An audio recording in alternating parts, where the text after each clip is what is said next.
6:36 right now, 32 days and counting until Election Day, but just 11 days until early voting begins. And as you decide for whom you're going to vote, protecting that vote is a really big concern.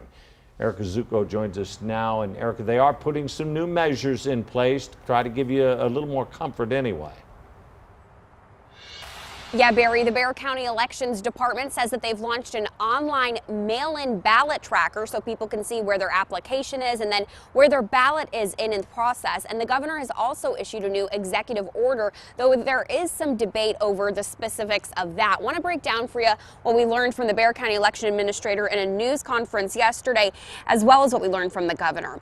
The governor had issued an order limiting all counties to one location for mail-in ballot drop-off. It also required early voting clerks to allow poll watchers to observe the voting process and report concerns. He called these election security measures.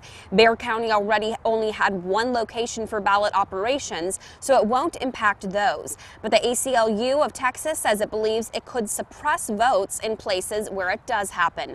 The election administrator here in Bexar County says poll watchers are already allowed and is prepared for that measure.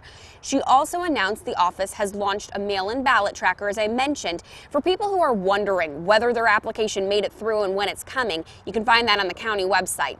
Now, she stopped short of sharing other specific ballot and election security measures, but says there are controls in place to make sure all votes are counted.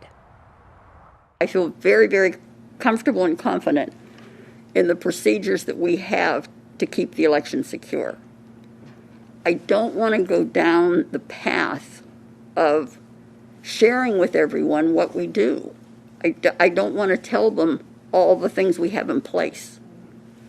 But, just like the ballots, when we separate the name from there are so many checks and balances.